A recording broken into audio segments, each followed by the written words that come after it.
So it's been a million years. Today is the 18th. It has been way too long since I recorded. Sorry about that.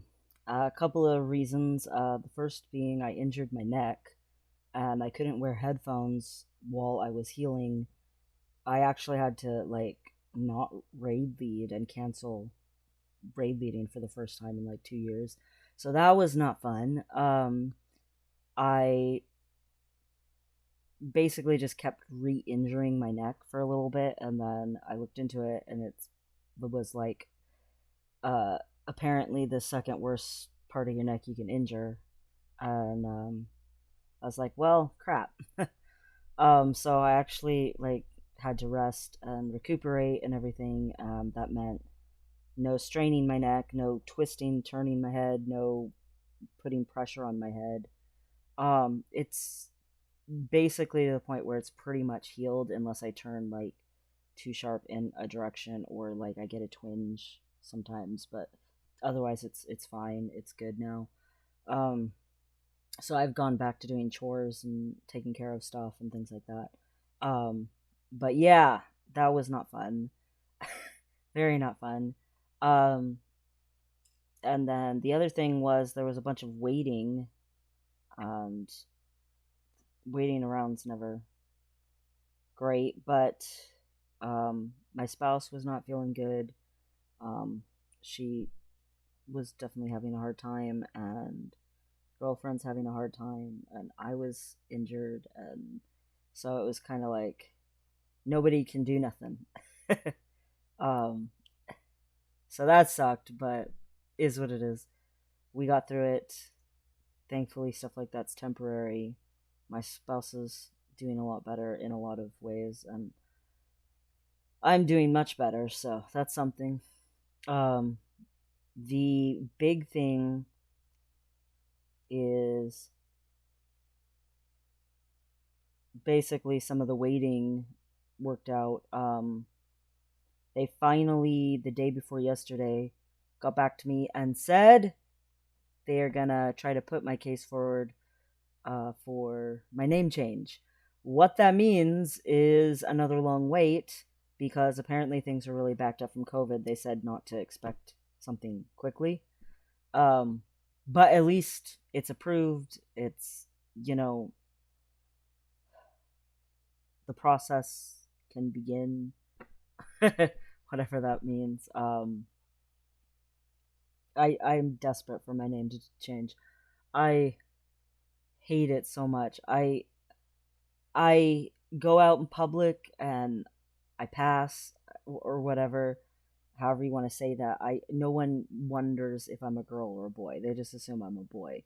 And then and and again, I don't know why, because again, I do have no binder on my chest. I just am. I've always been a very masculine leaning person or whatever.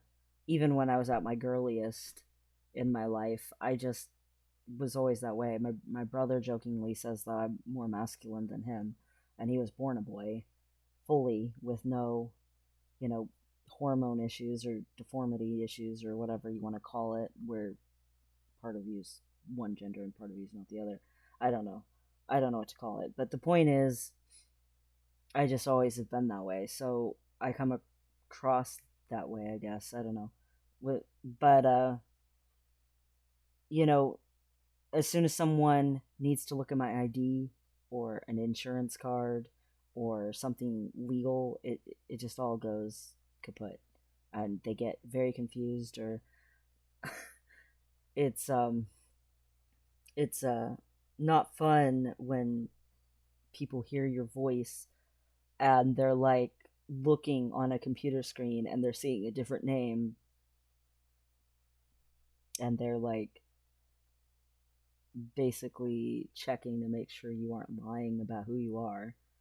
Um, I was in the lab yesterday. I think it was yesterday, and there was these two little elderly women, and they both had the same name, and so they were chuckling with each other about their name and about how it's such a beautiful name. It was Jolene, and they were all like they called a jolt for a Jolene, and they both stood up, and he was like, "It can't be both of you."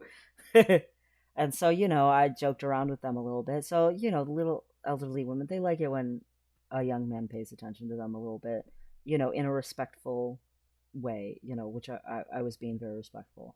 Um, so they liked that. They felt like that was positive attention, me complimenting them and joking around with them, you know. What if their last name started with the same initial as well? What then? And they just laughed. They thought that was so funny. Anyway, then it calls out my dead name. Now the people at the counter, they knew to call me Ray, which was the nickname that I was going by. But until my name changes, and then obviously I want to go by my name. But the person called out my dead name, and the old ladies, their faces, they were just like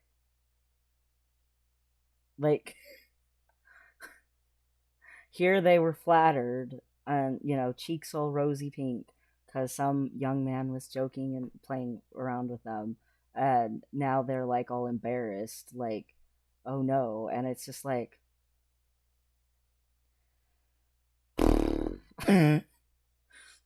I felt bad for the little elderly women, and then of course the nurse felt bad for saying that.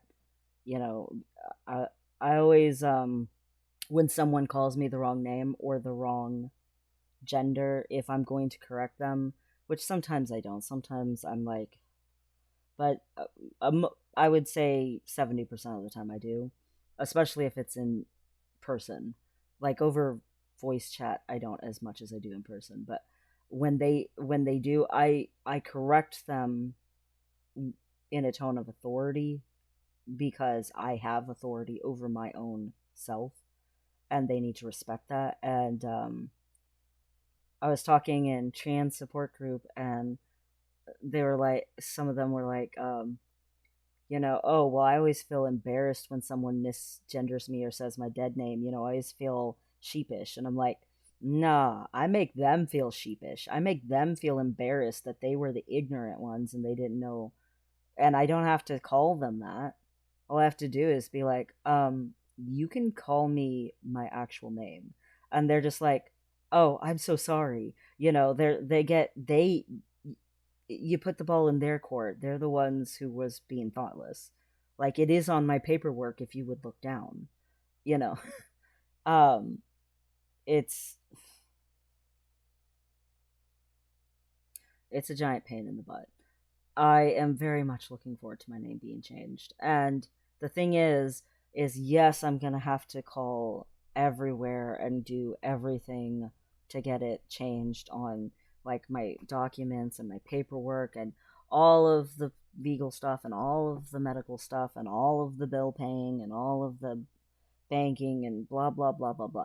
But at the same time, cool, it's worth it. It's a temporary hassle of a week or two of constant phone calls and letter writing and changing stuff on websites and blah blah blah, um to do all of that. And then, like the social security card and birth certificate and stuff like that, that'll take longer.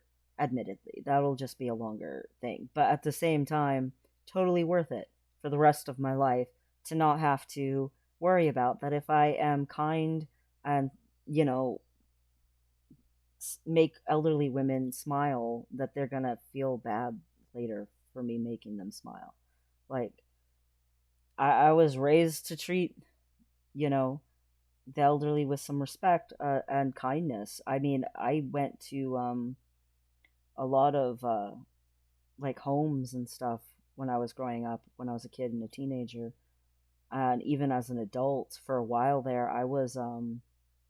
I volunteered with helping children in schools to learn how to read, who maybe it wasn't their first language, English, things like that. And I did it with a bunch of elderly women. And instead of meeting them all at the school, I would actually go to the home that they lived in, and I would ride in the bus with them there and just chit chat with them and hang out with them. I ended up with such good friends with some of them. They actually, like, gave me presents and invited me to, like, you know, meal times there that were special, like, holiday meals and stuff. I had Thanksgiving dinner with some of them. It's like they deserve friends too. And if you're nice to them, they're nice back for the most part. Every once in a while you meet one that's just grouchy and entitled, but the majority of them are really nice people, and they see things from different perspectives than you, and that's a good thing. To expose yourself to other perspectives and other cultures.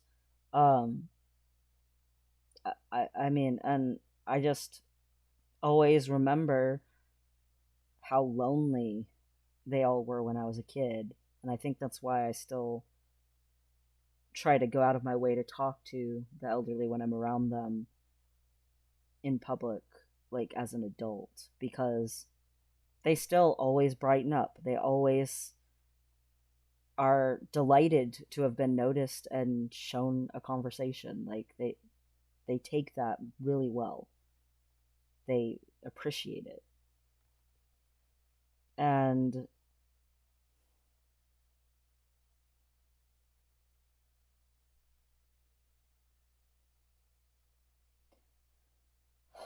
someday my name will be changed and it won't happen again. It's just so sad cuz they were so happy. Like both of them. Anyway, I uh do not have to check my testosterone again for 6 months. It is not crazy or anything like that, so that's good. My doctor also, I just talked to my doctor a couple of days ago. Anyway, she also gave me some stuff for the acne so that I can basically try to get ahead of it because it is spreading all over like my shoulders and my back and stuff. And she said that that's really common with trans guys, and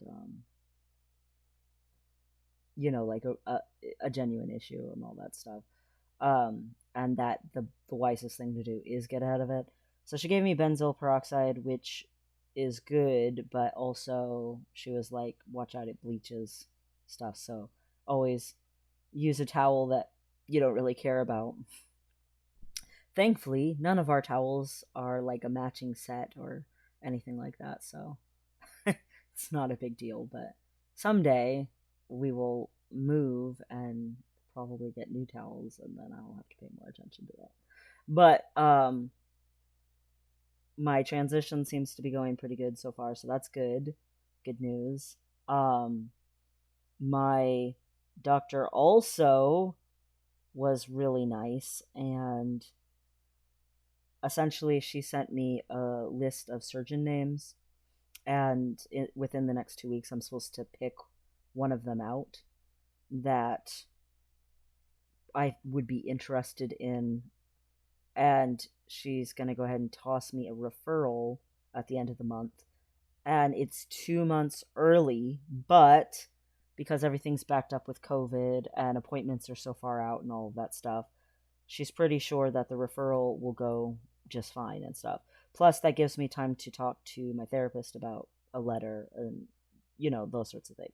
But the big thing is, even if it's scheduled so far out that we move before it ever happens, at least it will be on my medical records for wherever we do move and set up, my new, you know, primary care and all that kind of stuff, my transition to continue. It'll already have been approved. It'll already have been deemed, uh, you know, full throttle go ahead, or however you want to say that, on my medical records wherever I go. And that's a really big thing. So I'm really excited about that. Um,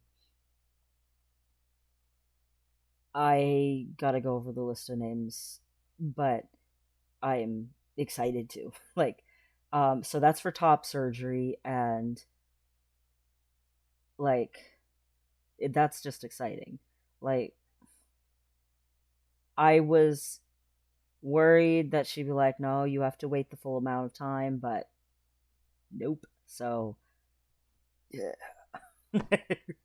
I'm very happy about that. It's like all you can do is ask, and maybe they'll say no, but maybe they won't. So if you're on T and you're dying to get top surgery, it's not that you're gonna get the surgery like super fast or anything. It's just the referral being sooner means that the appointment can be set for meeting the surgeon and talking about stuff and going over things.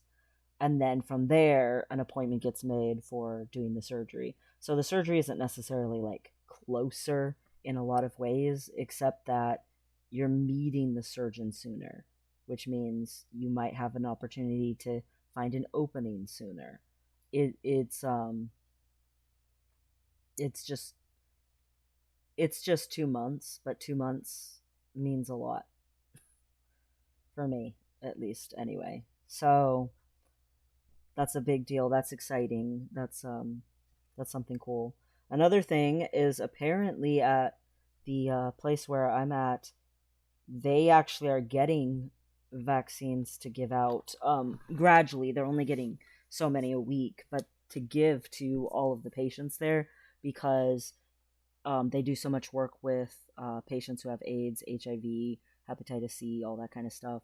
And then, um, for trans patients in particular, hormone therapy can sometimes cause issues with the immune system, so they're just automatically eligible and getting the vaccine. Now, the thing is in reality, the hormones affecting immune system thing is pretty much usually with estrogen, but they're just saying trans patients across the board, and it's working out. So they said that within the next couple of weeks, I'll probably get a call about the vaccine.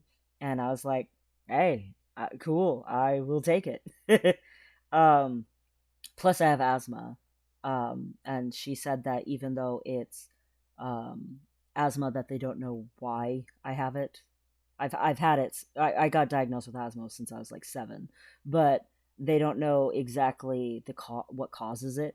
The normal causes aren't there. Um, so even still, she said that she can push that through, no problem. So I was just like, well, cool. So then I was like, well, my spouse's appointment is not until the end of April. Can I give her my spot or ask for her to get one too?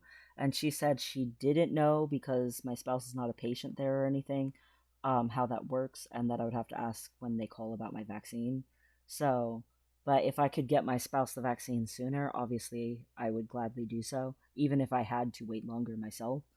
Um, because my spouse is way more vulnerable than me. So, that would be very important, a big deal. So, um, we will see what they say when they call. Um, I did finally go to the first men's group where there were actually other men there.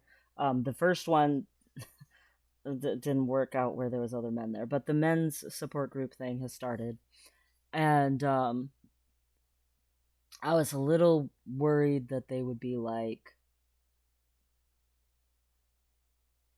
I don't know, a little hesitant about me, or that they would be like cautious or something like that. I don't know.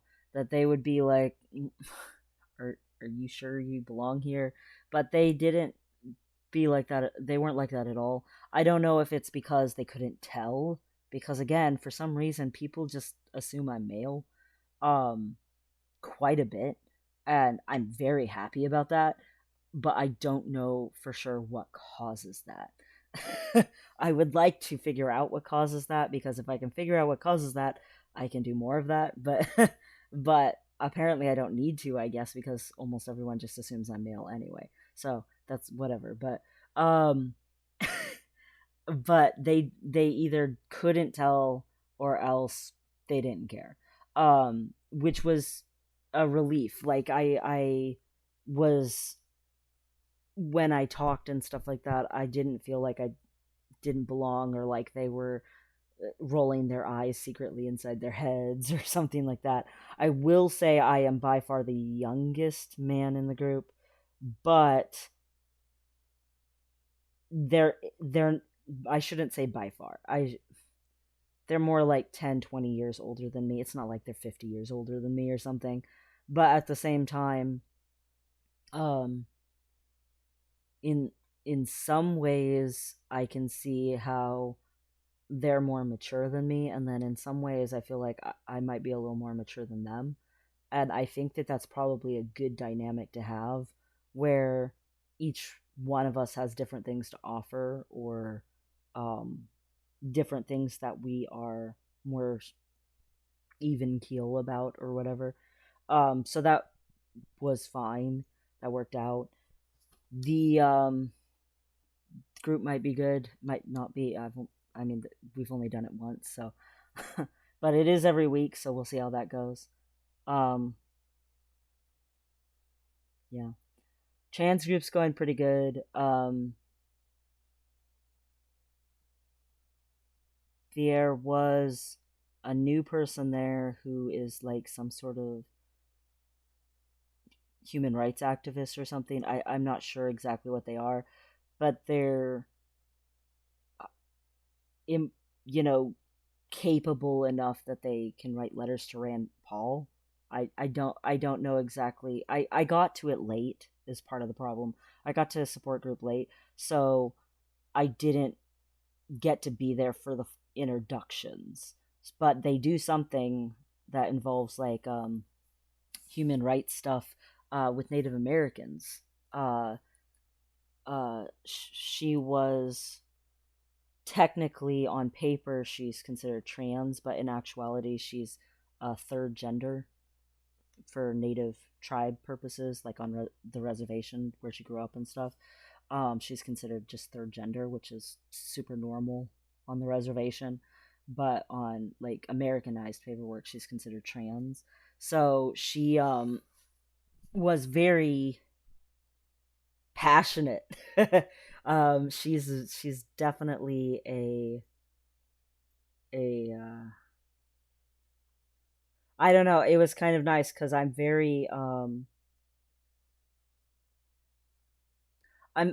one of those people who doesn't think that you have to be a thing to advocate for it. Like I've seen people before who were like telling their parents, "Oh, you're being homophobic," and then the parents are immediately like, "Are you gay?" And they're like, "No," but that doesn't mean it's okay for you to say that. And I feel like sometimes that I'm that way, and like I'm very, hey, this isn't okay, but that doesn't necessarily mean that I am that. um it just wouldn't be okay for it to happen to anyone. And she pushes that a little bit. Like we were talking about the Keystone Pipeline and it being, no longer a thing, which is wonderful, which is a very good thing. And the reasons being is it went through, I mean, not just it was bad for the environment, not just it was crude, like the worst kind of oil you can process from marshes and stuff. It wasn't like oil up from the ground. It was like just absolutely terrible. Totally not cost effective at all. But also, it was going through the reservation, and it was, going underneath of the river where people's drinking water was going. And, you know, good luck not poisoning the whole place. Um, and all of that stuff, it was all bad, and we were all agreeing on that. But she said even more is it's a proven thing. They've done studies on it and statistics on it, that the workers, when they're around reservations and stuff like that, the rape rate goes up like significantly, and the sexual assault rate goes up like drastically for the girls in the reservation, because a lot of stuff that gets done to them by the workers can't be prosecuted in some reservations. And so there's no punishment, there's no reason not to do stuff. And I didn't know that. Um, Like she gives a different perspective to a thing that you already thought was, hey, we shouldn't be doing that. And then she gave other reasons why, hey, we really shouldn't be doing that. Um, you know, also, the gasoline is a dying industry. People who are like huge on, you know, wanting to pursue like oil jobs and stuff like that, I don't understand it. To me, that's like trying to pursue working at Blockbuster. It's a dying industry. It's going bye bye.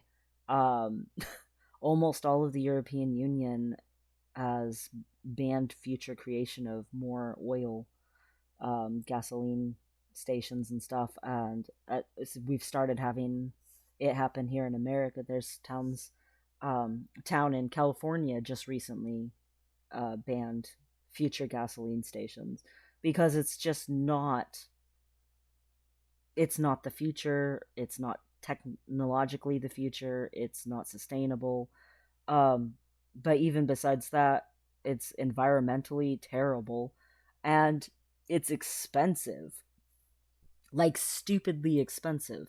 There's no reason to spend that much with oil practices when you can spend so much less having sustainable energy. Like it just it's definitely going bye bye. Um, so it's like it's so funny. I saw a lot of my relatives complaining about the jobs lost from not working on the Keystone Pipeline and not working on the border wall. That was the other one they were mad at, and they were like, between the two, you know there's all these jobs lost. And I'm like, and yet so many jobs are being created in, you know medical centers that are going to be state run, and stuff for the vaccines being given out, all that stuff, and so many jobs being created in, environmental impact and, green energy and sustainable energy and stuff. So many more jobs, just like up the wazoo. And it's like the jobs that are being removed are being replaced, but you would have to learn a little bit to go work at them. But that's very normal. Nobody's job is guaranteed. Nobody's career path is guaranteed. Humanity changes, society changes, generationally, things change. It's a normal part of life. So you go learn something new and keep trying to pursue jobs that are relevant. I mean, there are some jobs that will always be relevant, but they're also very stressful. Like, go be a nurse. There will always be a need for a nurse, but it's also going to be a really stressful job. You know, go be a teacher. We're always going to need people to teach, but it's a stressful job. um, go be a firefighter. There's always going to be fires to put out, but it's a stressful job. Um, Otherwise, you take a risk. You take a risk taking a different kind of job that might be more temporary, but you might have to go learn something partway through your career. And you know what? That's okay. That's normal. um, that's just how society works. Um, it's so funny to me. People are so weird. I don't understand it. Well, okay. The people who isolate themselves with only a few opinions and nothing else are so weird. It's like that stinking green lady who I don't understand how she is still not fired from her job. If anyone else acted the way she does at work, they would be fired. She puts up the sign about trans stuff. She freaking says the most anti Semitic crap, blames the Capitol riots on anything but who did it, like goes on and on about all this crap. Well, she decided that Guam was not at all anything to do with the United States. Nothing. So, didn't even exist. Wasn't even a real place. So then Guam's ambassadors, like as a joke to throw it in her face, made her cookies from Guam, brought it to her office, and she ran away. She would not come near them. And then she wrote a big letter making a stink about how they tried to assault her. But they made a big publicity stunt out of bringing her the cookies. So there's like 15, 16 different footages of them walking with a tray of cookies toward her office and everything. Like, obviously not assaulting anyone. So she just looks like an idiot. And it's just like, she just constantly looks like an idiot over and over and over again. How is she not fired? Anyone else at any other job doing the stuff that she does would be fired. Yeah. So stupid. I don't get it. Meanwhile, you could just, even for a few seconds, stand there and eat a cookie from another country and be exposed for just a couple of seconds to someone else's culture. And she's so afraid of education, she can't do that. She's so afraid of being less ignorant that she can't stand there and eat a freaking cookie from another country who is being nice and welcoming her. And she said terrible things about them, and this was their a nice way of trying to reprimand her. And she is such a dum dum. I mean, I don't like calling people names, but this lady just does it over and over and over again. All she wants to do is be ignorant. And I don't understand it. People are so weird. People who do that. Meanwhile, the rest of the world is there, like, meeting each other and talking to each other and embracing other viewpoints and trying to get to know other people's ways that they live and stuff. And it's like, that's the goal. That's what we should be doing. I don't get it. I don't get it at all. But as far as transitioning goes, um I don't know, people keep commenting about my voice being deeper. I don't know if it's gotten deeper. I still feel like it dove down when I started taking the multivitamin or whatever, and then it just like stopped, and then it dove down again when I started taking the testosterone. You know, after a little bit it went down, and then like I feel like it stopped, but other people keep commenting. So maybe I just can't hear it. I don't know. But today is the 18th, and that does mean that I have been on T for 4 months now, because I started on December 18th. And I guess I'll do the thing. I'm Lil, and this is my voice 4 months on T. I don't know if it's deeper. But whatever. I haven't really noticed much for changes. Everything's just the same stuff, but maybe a little more of it. Like, oh look, there's some oil, but maybe a little more oil. Oh look, there's some acne, but maybe a little bit more acne, kind of a thing. It's not like anything super noticeable. I guess my mustache hairs have gotten long and stiff enough, even though they're still insanely blonde.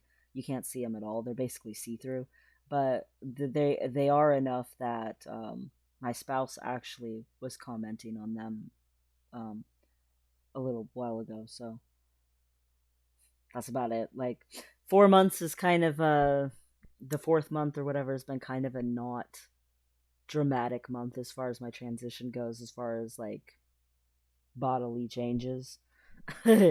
um Hopefully next month will be more exciting. Maybe next month there'll be a name change. Next month will at least be, hey, my referral for a top surgery thing should go through, and then I can make it the appointment. And the appointment will probably be for like 6 months from now or whatever. I don't really expect to actually get top surgery with the surgeon that it is, unless something crazy happens. But I mean, with all the backing up from COVID that there is for like everything, I'm kind of not expecting that to happen like very fast. Realistically. Anyway, um yeah, that's about it. We'll see what next month holds in it. But um I overall transition wise, I'm still a happy boy. Um, Still doing well and everything with that, so I can't really complain. Um, I'm trying to think if there's anything else, but there really isn't. The biggest things was joining the men's group and name change and talking to the doctor and stuff and the referrals and everything, and that hey, my testosterone levels are not like crazy. um